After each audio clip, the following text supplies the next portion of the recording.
the advent of the internet, we have so much information that we can turn to that it's really the new Gutenberg Press or Library of Alexandria with just almost unlimited resources. Remnants of ancient civilizations hidden beneath Antarctica's ice, such as pyramid structures. Could there be temples down there? But we already know that there are deep underground military bases, 130 known in this country. Hello, Admiral Byrd, in a German Nordic accent. We are taking control of your plane now. We will be landing shortly in the domain. You are in good hands. And sure enough, they landed him down, and these two tall Nordic-looking guys came out of the Flugerods and escorted him into the city, which was the domain of the Ariani. Hey everyone, it's Billy Carson, aka Forbidden Knowledge. Welcome to another amazing episode of the Forbidden Knowledge podcast, and welcome to the show, my very good friend, Brad Olsen. Hey Billy, good to talk to you and be back on Forbidden Knowledge podcast. And talk about all things esoteric. A lot of people have heard of you through our TV network and through a lot of the conferences and things that you've been to. But one of the things that people ask me, like they say, well, how did he get into this? Like, what got you into this esoteric knowledge and this wisdom teachings and becoming a thought leader? How'd you get into it? Well, probably in a similar way as you did, Billy, which is traveling the world and going to these sites in Egypt and Angkor Wat and seeing the incredible beauty and majesty and high technology that was put into a lot of these locations. And I started my career 30 years ago as a travel writer. And because I had traveled so extensively, I've now been to all 7 continents, including Antarctica, which we're going to talk about.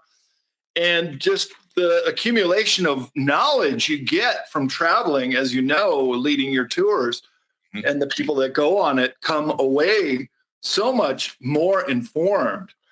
And so really it was the traveling that set the tone. But really, it's my curiosity in these subjects and knowing what is only known to a select few. That's what the word esoteric means. And just being like, hey, we have a right to know this too. And just digging deeper and peeling those layers off the onion. And it just keeps going deeper and deeper and deeper, as you know. Yeah, man, I know. It just keeps going. And the more questions you ask and seek answers to, the more questions appear. It's like it's never ending. Never ending. Yeah. And what I like about the field that we're both in, there's no chat GPT replacement. There's no automated system replacement.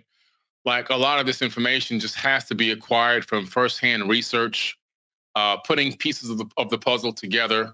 It requires a lot of conviction and dedication, and it has to be something that you're passionate about, because a lot of this stuff is dry reading or dry research. You have to really be passionate about this, and it's very expensive too, as you know, to do this and without sponsors. And so you have to be passionate about it. So we appreciate your passion for these topics and a lot of the wisdom and knowledge that you've brought to the world. Oh, thank you, Billy. And I would say the same for you and your research. I've read Emerald Tablets, found an incredible book, and your new titles and the other authors that you bring into Forbidden Knowledge Publishing. And I have CCC Publishing, which is my publishing arm, and got Laura Eisenhower, Michael Jaco, Leo Lyons-Zagami, and a lot of other people that are in this same subject as ours. So you learn from those people too. Mm-hmm. And it's a lifetime quest, really, to put the puzzle together. And while we have accumulated a lot of pieces and we're starting to see the larger mosaic here, still some work to be done. Still some things to uncover. Yeah, I would agree. We're in the age of discovery, man, and everything is just being unfolded right before us. And we're fortunate to be able to live to the time frame of what the Hopi tribe call the web, the World Wide Web, right? Where information can travel to and fro, instantaneously. We're here. We've made it to this era. We actually are living in this era, and we can now shrink the world and we can gather intel and information faster than any other generation before. So it's a great time to be alive. That's what I think. The best. Nothing like it, because it's also the Great Awakening. And with the advent of the internet, we have so much information that we can turn to that it's really the new Gutenberg Press or Library of Alexandria with just almost unlimited resources. But you have to have your way about discerning what is real and what is not, because we know there's a lot of stupid stuff on the internet too, and a lot of hoaxes. So that's where intuition, I think, comes in. And as you piece this stuff together, I call them data points. When you try to find out some of these deeper subjects, it's good when you can add data points to build on that theory of what things are really made of. Let's talk a little bit about some of the theories that suggest that there could be remnants of ancient civilizations hidden beneath Antarctica's ice, such as pyramid structures. Could there be temples down there? You know, just some of your ideas and theories based on your research.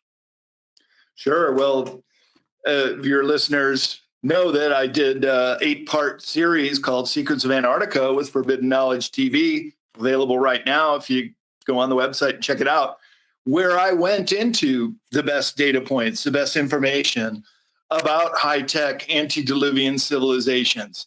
Yeah. And while my trip down there was just along the Palmer Peninsula coastline, many of these sites that I've uncovered are pretty far in there, pretty deep inland. And let's not forget, Antarctica is huge. It's bigger than the lower 48, twice the size of Australia. So the distances are very vast. To go to a lot of these locations, put together this mosaic of information I found, and Google Earth has been very helpful. However, I've also noticed Google Earth likes to block certain things out.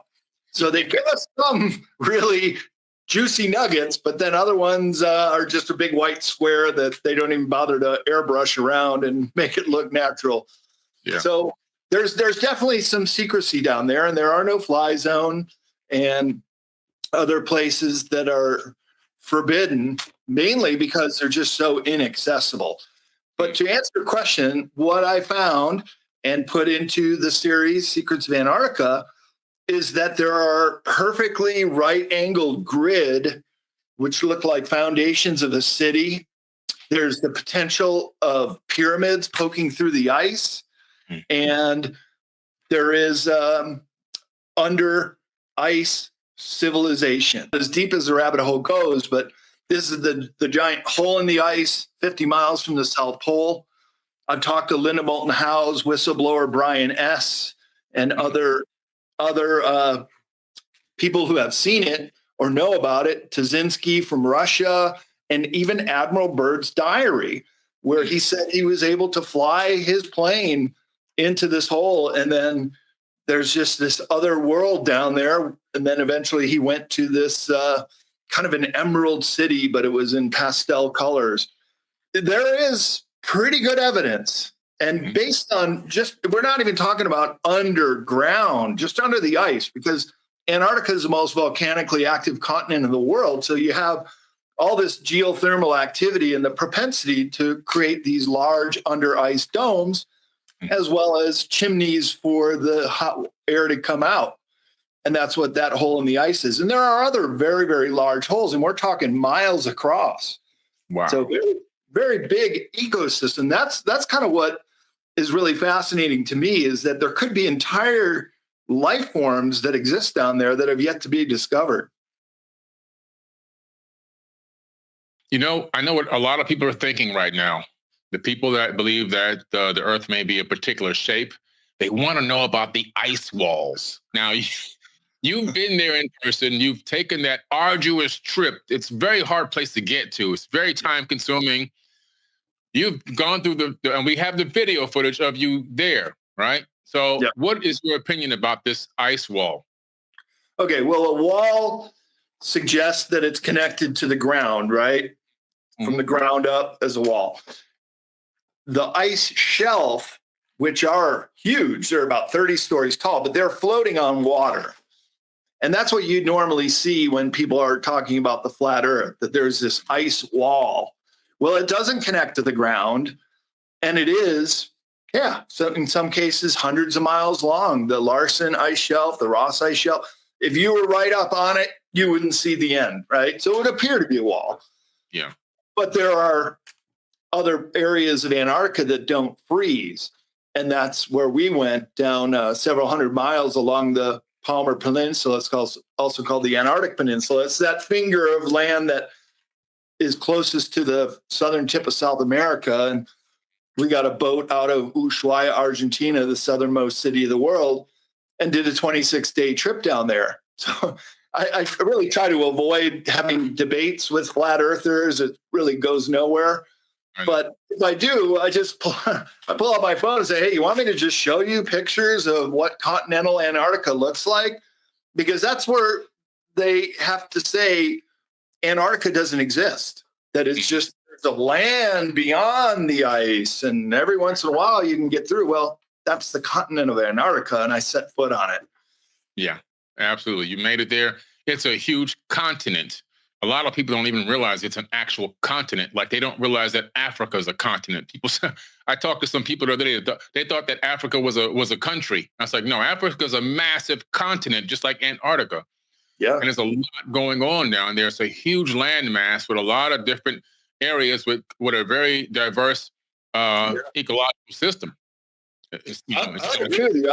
I think after Antarctica, Africa is probably the continent that has the most amount of secrets still yet to be uncovered.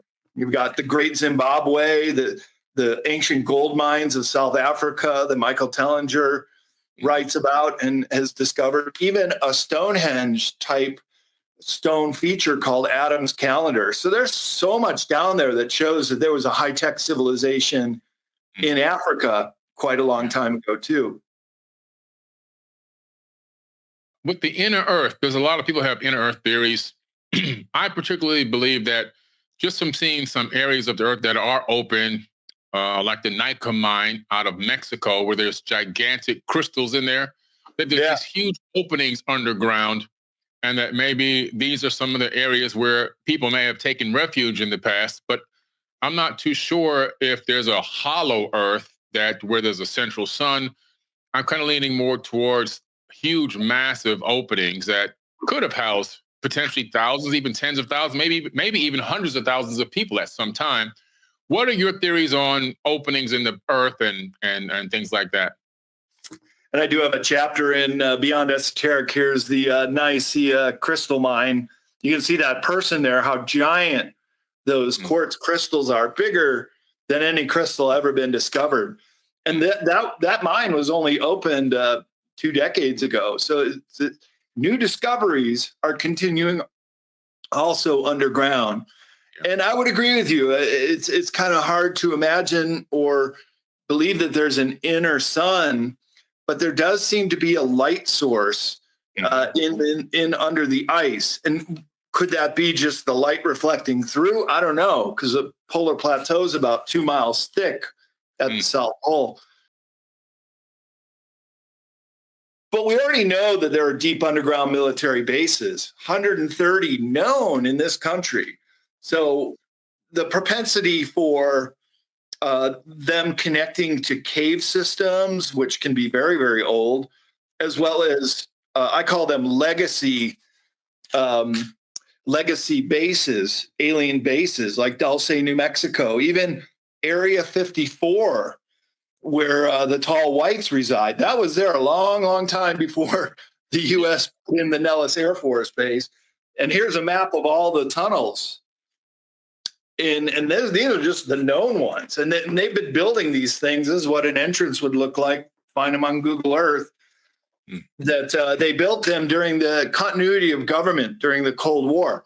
They actually brought over paperclip Nazis who were building Fortress Europe because they had very high technology into building these underground bases. Brought them over here and then started hollowing out our country. So not even going into whether or not there are civilizations down there. We know for sure that our government's down there, and they're massive. Some are 10 layers high and miles deep. I mean, these are whole cities under there that are intentionally built in the last 70 years.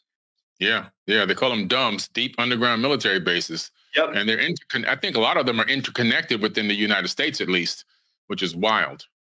which is wild. And then they have these train tubes that go at Mach 2 speeds. And Emery Smith says he was on them. And they even go under the ocean. But what's really interesting right now, Billy, is a lot of earthquakes that are 10 kilometers down, which is the level of the tubes, as well as most of the single-story bases. So anytime you hear of an earthquake between 5 and 6.5 on the Richter scale that are 10 kilometers down, it could be that they're taking some of these bases out, because there are very dark things that are also happening down there, including these cloning labs we're starting to hear about. Wow. Amazing. Yeah, that's crazy. There have been talks of the destruction of some of these bases. There have been talks of stripping the stuff out of the bases and then, destroying them so that no one can get access to them. Right. And also, whatever machine they use, this vitrification nuclear-powered boring machine underground, supposedly could be one of the reasons for a lot of these massive sinkholes on the surface in different cities and areas. That is because of the underground boring that's happening beneath our feet. Right. And there's certain areas that people are hearing these humming sounds and occasionally like an explosion sound, but far, far away or even underground, and then shaking that's not quite an earthquake. But here's an image of what the train tubes look like that can go at Mach 2 speeds.